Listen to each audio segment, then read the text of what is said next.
వీళ్ళు కాదు, వీళ్ళ తాతలు కాదు, వీళ్ళ ముత్తాతలు దిగి వచ్చినా కూడా పల్నాడు పౌరుషంతో ఈ పల్నాడులో తిరుగుతా ఉన్నాం. ఛాలెంజ్ చేస్తా ఉన్నాను, ఒక్కడి కాదు పెట్టుకోండి.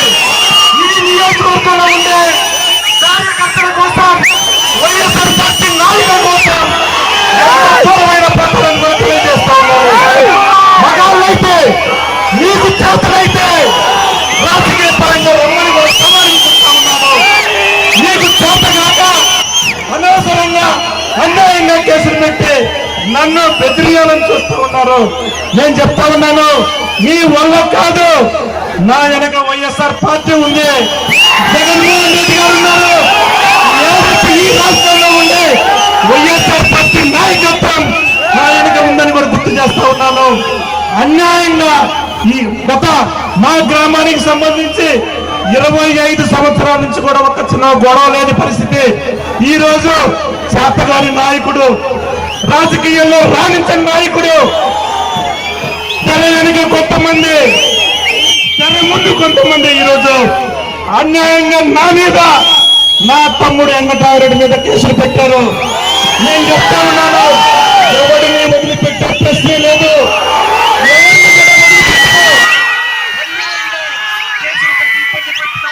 ఏ ఒక్క నాయకుడిని కూడా వదిలిపెట్టే ప్రశ్నే లేదని తెలియజేస్తా ఉన్నాను. ఇలాంటి ఉడత ఊపుడికి భయపడే ప్రశ్నే లేదు. నేను చెప్తా ఉన్నాను, ఈ రోజు రాష్ట్రంలో చంద్రబాబు నాయుడు ఈ రోజు రైతులనే, మహిళలనే అందరినీ కూడా మోసం చేసి ఈ రోజు దౌర్జన్యంగా పాలన చేస్తూ ఉన్నాడు. ఇప్పుడు చూస్తూ ఉన్నాం, వైజాగ్ దగ్గర నుంచి, అమరావతి దగ్గర నుంచి మార్చల దాకా కూడా ఈరోజు భూదందాలు చేస్తా ఉన్నారు. ఇద్దరు నాయకులు పక్క నియోజకవర్గంలో ఉండే ఒక బాస్ ఆయన ఆటేస్తాడు, ఇక్కడ ఉండే నాయకులు అమలు చేస్తారు. ఎక్కడో కాదు, నేను చేస్తూ ఉన్నాను పక్కనే, ఈ మిల్లు పక్కనే ఎవరో ఒక వైశాఖ సభలో 20 సంవత్సరాల నుంచి పొలం కొనుక్కుంటే దాంట్లో పక్క నాయకుడు, పక్క నియోజకవర్గం ఉండే నాయకుడు ఆదేశాలతో ఈ రోజు అది ఆక్యుపై చేయాలని చేస్తా ఉన్నారు. అధికారులు కూడా సహకరిస్తూ ఉన్నారు. ఇలాంటి భూదందాలు ఈ రాష్ట్రంలో ఉండే నాయకులు, తెలుగుదేశం నాయకులు, ఎమ్మెల్యేలు అందరూ కూడా వాళ్ళు ఇష్టం వచ్చినట్టుగా చేస్తా ఉన్నారు. నేను చెప్తా ఉన్నాం, 3.5 సంవత్సరాలు అయింది, ఇంకొక 1 సంవత్సరం ఉపయోగపడదాం. మనందరం కలిసి కట్టుగా ముందుకు పోదాం.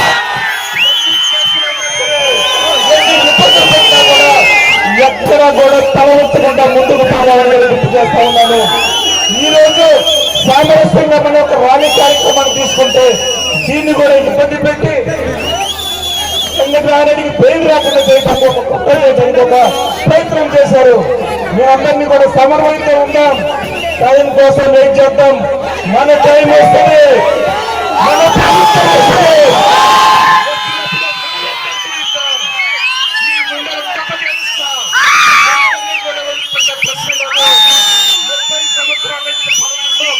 మా కుటుంబం రాజకీయం చేస్తాం, ఎవరికి కూడా అన్యాయంగా, ఎవరిని కూడా అక్రమంగా చేతులు పెట్టిన పరిస్థితి లేదు. ఈరోజు అదే పక్షం వాళ్ళు జరుపుతూ ఉన్నారు. ప్రతి కార్యకర్తకు నేను అండగా ఉంటాను, ప్రతి వయసు ఎవరికి భయపడాల్సిన పని లేదు. ఈరోజు మన నియోజకవర్గానికి సంబంధించి ప్రధాన సమస్యలు తీసుకొని జగన్మోహన్ రెడ్డి గారు ఒక తీర్మానం చేసి, ఒక మన నియోజకవర్గ ప్లేనరీ ద్వారా ఈరోజు మనం ఒక తీర్మానం చేసి పంపించడం జరిగింది. దయచేసి నేను చెప్తూ ఉన్నాను, జగన్మోహన్ రెడ్డి గారి దగ్గర మాట తీసుకొని మీ అందరికీ కూడా చెప్తా ఉన్నాను, మన నియోజకవర్గంలో స్వతంత్రం వచ్చిన తర్వాత మనం మంచినీళ్లు లేకుండా ఇబ్బంది పడతా ఉన్నాం, మన పొలాలకు నీళ్లు లేకుండా ఇబ్బంది పడతా ఉన్నాం, మన బోర్లు వేసుకొని మన బోర్లు పడక అప్పులు కలై రైతులందరూ కూడా ఇబ్బంది పెడతా ఉన్నారు. ఖచ్చితంగా జగన్మోహన్ రెడ్డి దగ్గర మాట తీసుకున్నాను. జగన్మోహన్ రెడ్డి మాటగా నేను చెప్తా ఉన్నాను, వెనుకపూడి సెల ప్రభుత్వం వచ్చిన 1 సంవత్సరంలోనే ఖచ్చితంగా పూర్తి చేసి రైతులకి ఇద్దామని జగన్మోహన్ రెడ్డి మాటగా నేను మీ అందరికి కూడా తెలియజేస్తా ఉన్నాను. ఇది మొదటి తీర్మానంగా మనం తీర్మానం చేసి జగన్మోహన్ రెడ్డి గారికి మనం పంపిస్తా ఉన్నామని కూడా మీకు తెలియజేస్తా ఉన్నాను. రెండవ కార్యక్రమం, పల్నాడు ప్రాంతాల్లో ఉండే మనం రైతు కుటుంబాలకు చెందిన మనం అంతా కూడా మిర్చి పండిస్తా ఉన్నాం. ఎప్పటి నుంచో రాజశేఖర రెడ్డి గారు మనకి మిర్చి యార్డును మనకి శాంక్షన్ చేస్తే ఈ రోజు తెలుగుదేశం ప్రభుత్వం మోసం చేసి సభ్యాన్ని కట్టడానికి ప్రయత్నం చేస్తా ఉన్నారు. దయచేసి నేను చెప్తా ఉన్నాను, ఖచ్చితంగా పల్నాడు కళ, పల్నాడు మిర్చి యార్డు వస్తుంది. జగన్మోహన్ రెడ్డి మాటగా నేను చెప్తా ఉన్నాను కూడా నేను తెలియజేస్తా ఉన్నాను. రెండవది మంచినీటి కార్యక్రమం. మంచినీరు లేవు, తాగడానికి ఇబ్బంది పడుతూ ఉన్నాడు. మన గ్రామాల్లో కానివ్వండి, ముఖ్యంగా మాచర్ల పట్టణంలో కూడా తాగడానికి నీళ్ళు లేని పరిస్థితి.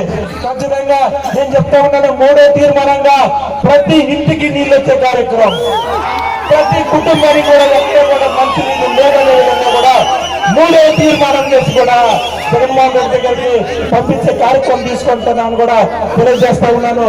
ఇంకొకటి, మన ప్రాంతంలో హాస్పిటల్ లేదు, చాలా ఇబ్బంది పడుతూ ఉన్నారు.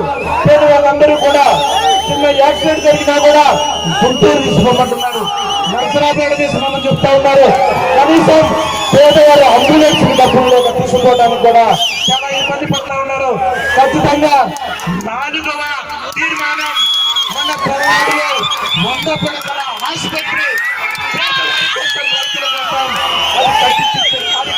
ఖచ్చితంగా జగన్మోహన్ రెడ్డి ద్వారా మనం తీసుకుందామని కూడా తెలియజేస్తా ఉన్నాను. అలాగే మాచర్లలో, ముఖ్యంగా పల్నాడు ప్రాంతాల్లో పేద విద్యార్థులు చదువుకోవడానికి స్వర్గీయ రాజశేఖర రెడ్డి గారు ఎస్సీ ఎస్టీ బీసీల కోసం కార్యక్రమం పెట్టి వాళ్ళ పేద కుటుంబాల్లో ప్రతి ఒక్కరు చదువుకోవాలనే ఒక కార్యక్రమాలు తీసుకుంటే ఇప్పుడున్న ప్రభుత్వం వీళ్ళు నీరు గార్చే కార్యక్రమం చేస్తా ఉన్నారు. ఖచ్చితంగా మన ప్రాంతంలో ఒక పీజీ సెంటర్ కూడా ఉన్నత చదువులు చదువుకోవడానికి ఖచ్చితంగా ఆ కార్యక్రమం కూడా తీసుకుంటామని కూడా తెలియజేసుకుంటూ ఈ యొక్క ప్రధానమైన మన పల్నాడు ప్రాంతాల అభివృద్ధి చెందడానికి ఇవన్నీ కూడా జగన్మోహన్ రెడ్డి గారితో చర్చించడం జరిగింది. ఈ ప్లీనరీలో పెద్దల సమక్షంలో తీర్మానం చేసి ఖచ్చితంగా నాకు పంపించు, మన ప్రభుత్వం వచ్చిన సంవత్సరంలోనే ఇవన్నీ కూడా చేద్దామని కూడా జగన్మోహన్ రెడ్డి మాటగా నేను చెప్తా ఉన్నాను కూడా తెలియజేస్తా ఉన్నాను. ఎందుకంటే మనమందరం సమన్వయంతో ఉందాం, టైం కోసం చూద్దాం. ఎక్కడా కాదు, ఎవరు కూడా మనల్ని ఏమి చేయలేరు. నేను చెప్తా ఉన్నాను, ఎవడి ఒడిదూపులకు కూడా భయపడే ప్రశ్న లేదు. ఇక్కడున్న నాయకులందరూ కూడా తెలుగుదేశం నాయకులు, చెంచా నా కొడుకులు.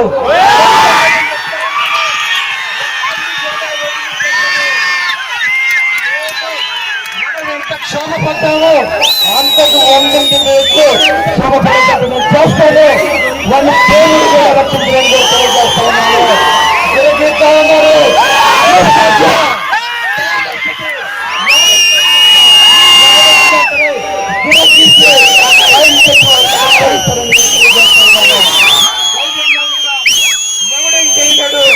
మీకు ఏ చిన్న ఆపద వచ్చినా, ఎలాంటి ఇబ్బంది వచ్చినా కూడా నేనున్నానని కూడా తెలియజేస్తాను. మీకు ఎప్పుడు ఏ అవసరం వచ్చినా నేనున్నానని కూడా తెలియజేస్తున్నాను. నేనుంటా, మీ ఎదుట నేను నడుస్తా. ఎంత దూరమైనా కలిసిపోవాలని కూడా తెలియజేసుకుంటూ ఈ ప్రేరణ కార్యక్రమానికి ఇచ్చేసిన పెద్దలందరూ కూడా హృదయపూర్వకంగా ధన్యవాదాలు తెలియజేసుకుంటూ మన ముఖ్య అతిథిగా తీసుకున్న పెద్దలందరూ కూడా ఉన్నారు. అందరూ తలా 2 నిమిషాలు మాట్లాడతారు. దయచేసి మన నాయకులు, మన పార్టీకి సంబంధించి జిల్లా నాయకత్వం కాబట్టి అందరూ కూడా 2 నిమిషాలు మాట్లాడతారు.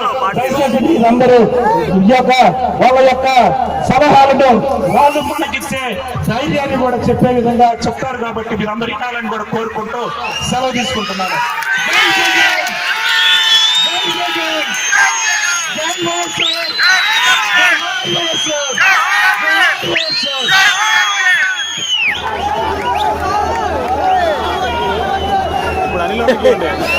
అనిల్